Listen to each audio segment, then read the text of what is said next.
श्री शिवाय नमस्तुभ्याम। हर हर महादेव। श्री कृष्ण जन्माष्टमी के पूजन की विधि क्या है, आपको पूजन का समय, पारण और किस नक्षत्र में व्रत करने से आपको फल की प्राप्ति होगी, इसकी पूरी जानकारी वीडियो में प्राप्त करेंगे। तो 26 अगस्त दिन सोमवार की अष्टमी तिथि का शुभ संयोग, दुर्लभ संयोग प्राप्त हो रहा है। इस बार की जन्माष्टमी में जो संयोग प्राप्त हो रहा है वो as it is same to same भगवान श्री कृष्ण का जब जन्म हुआ था द्वापर युग में, वही तिथि एवं योग प्राप्त हो रहे हैं। तो इस तरीके से विशेष महत्व रखती है। पंचांग के अनुसार अष्टमी तिथि का जो प्रारंभ है 26 अगस्त को सुबह 3:39 से प्रारंभ होगी और 27 अगस्त को सुबह 2:19 पर समाप्त होगी।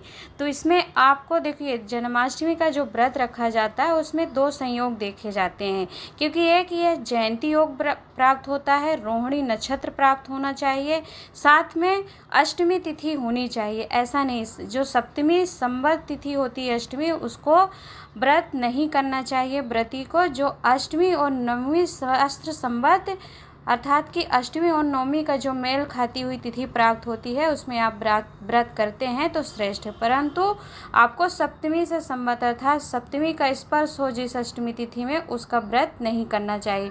तो इस बार जो संयोग बन रहे हैं, जो योग बन रहे हैं, वो बिल्कुल जिस प्रकार भगवान श्री कृष्ण का जन्म द्वापर युग में हुआ था वैसा का वैसा ही शुभ संयोग प्राप्त हो रहा है।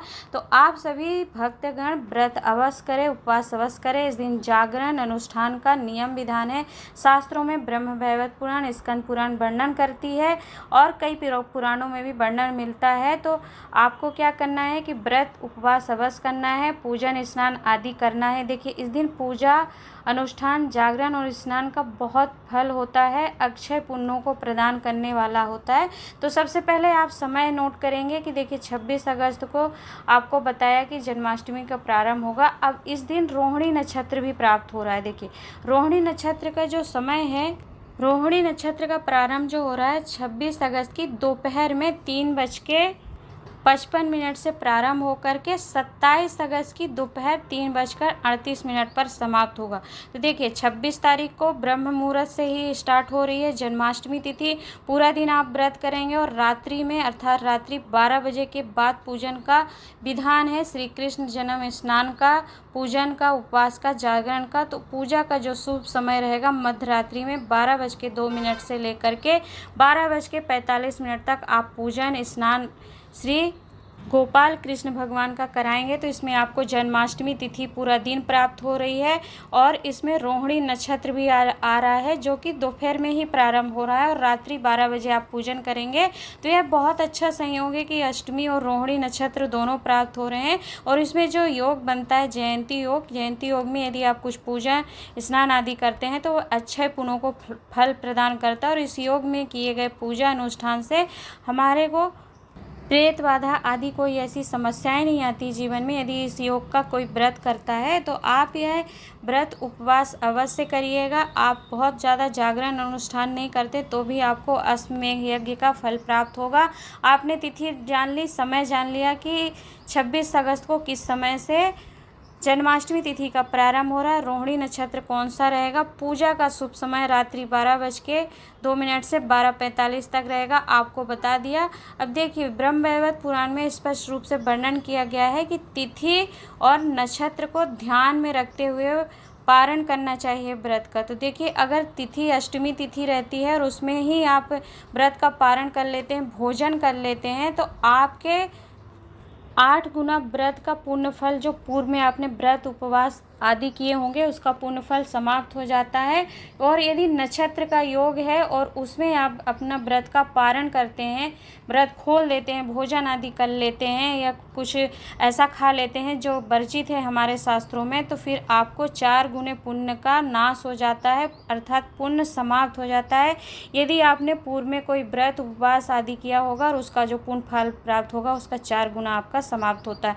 तो पारण का भी आपको समय ध्यान रखना। देखिए, कुछ लोग भक्तगण क्या करते हैं कि आधी रात को जो 12:45 का समय है उसके बाद फिर पारण कर लेते हैं। तो देखिए, पारण में आप क्या कर सकते हैं कि फल आदि, दूध खा सकते हैं, पी सकते हैं।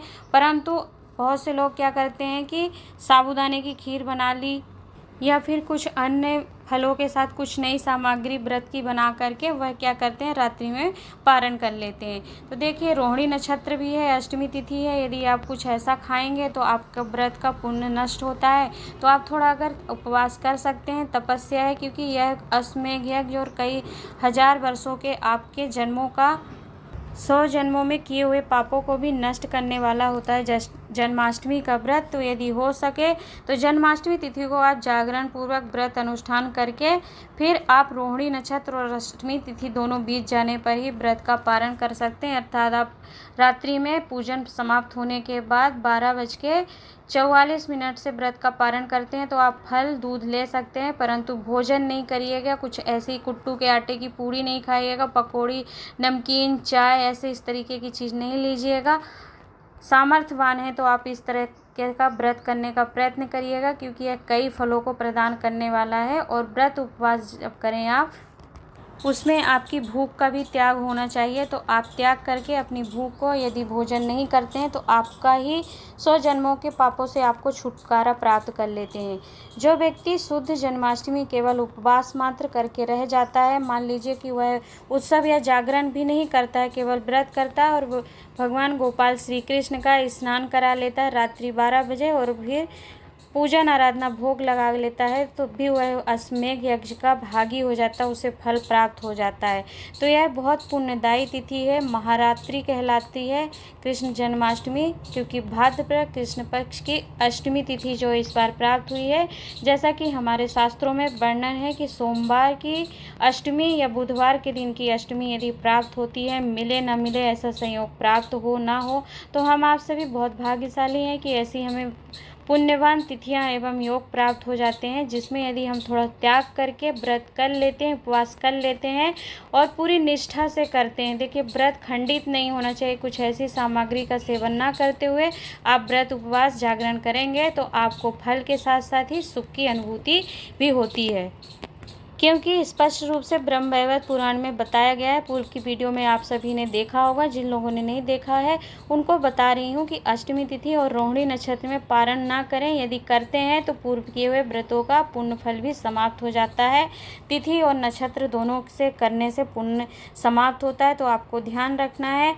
और यदि सोमवार या बुधवार की अष्टमी प्राप्त होती है और आप व्रत अनुष्ठान व्रत पूरी तपस्या से करते हैं, खंडित नहीं करते हैं अपने व्रत को, जैसे कि चाय हो गया, कुट्टू के आटे की पूड़ी, ये सब सामग्रियां रात्रि में ही खा करके व्रत का पारण नहीं करते हैं, केवल फलाहार, दूध या फिर फल ही खा करके करते हैं पारण, अर्थात आपका वह फलाहार हो जाएगा। व्रत का पारण आप 27 को ही करेंगे, जिसका समय रहेगा 6:36 तक आप सुबह उठ करके आप कर सकते हैं। तो यदि आप इन नियमों को ध्यान रखते हैं तो आप न जाने अपनी करोड़ों पीढ़ी का उद्धार कर देते हैं, क्योंकि सोमवार या बुधवार से संयुक्त जयंती मिल जाती है तो व्रती जो व्रत करने वाला होता है वह गर्भ का वास नहीं करता है, अर्थात जन्म मरण के मृत्यु के प्रपंच से वह छुटकारा पा लेता है और देवलोक में ही उसका निवास स्थान होता है।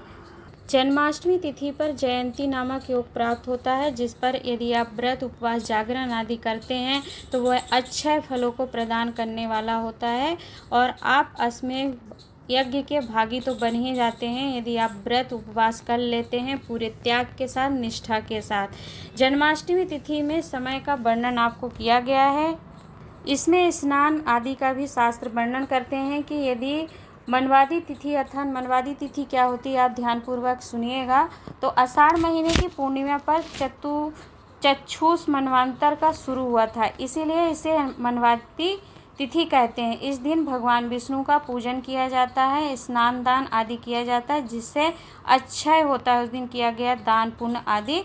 तो मनवादी तिथि में जो भगवान विष्णु की पूजा करने से जो फल प्राप्त होता है, वही फल आपको जन्माष्टमी व्रत को यदि करते हैं तो आपका वह फल जो होता है, पुण्य फल जो आप प्राप्त करते हैं, वो कोटि गुना अधिक हो जाता है। तो यह बहुत ही मुख्य और विशेष जन्माष्टमी का व्रत होता है। तो आप सभी समय का स्मरण करते हुए व्रत करिएगा। ना बन सके जागरण अनुष्ठान रात्रि में आप ना कर पाएँ तो कम से कम 26 अगस्त को आप पूरा दिन व्रत रख करके 27 अगस्त की सुबह ही व्रत का पारण करिए। रात्रि में स्नान आदि भगवान का करा करके और सुबह स्नान करके उनको नमस्कार करके अपनी कामना प्रार्थना करिएगा। साथ में यदि आप अपने जल का जब सुबह 26 अगस्त को व्रत का आप संकल्प लेंगे तो स्नान करें, तो स्नान में काले तिल या सफ़ेद तिल जो भी आपके पास हो, तिल मिलाकर के जल का स्नान करते हैं तो वह आपको रोगों से मुक्ति प्रदान करता है। और यदि तिल ना मिले तो कम से कम आंवले का कुछ चूर्ण हो या आंवले का पाउडर हो, शुद्ध हो, या आंवले का एक फल कहीं आपके पास सूखा पड़ा हो, उसे ही जल में डाल करके यदि आप स्नान करते हैं तो श्री स्कंद पुराण में आंवले वृक्ष की प्रागट्यता की कथा में वर्णन किया गया है कि जो मनुष्य व्रत स्नान आदि आंवले के फल से करता है तो उसे लक्ष्मी की वृद्धि होती है, लक्ष्मी की प्राप्ति होती है और बहुत सुख फल प्रदान करते हैं और भगवान का वहाँ निवास होता है। जिस स्थान पर आंवले के जल से स्नान कराया जाता है या स्वयं किया जाता है, तो यह आपको विशेष महत्वपूर्ण पूजा का समय आदि बताने का प्रयास किया गया है। आप सभी को जन्माष्टमी व्रत की बहुत बहुत शुभकामनाएं। भगवान श्री कृष्ण आपकी सभी कामनाओं को पूर्ण करते हुए आपके घर में धन धान्य की बढ़ोतरी करें और उनकी कृपा आप पर सदा बनी रहे। यही शिव महापुराण ज्ञान मार्ग की ओर से आपके लिए कामना है। हर हर महादेव, नमः शिवाय। ओम।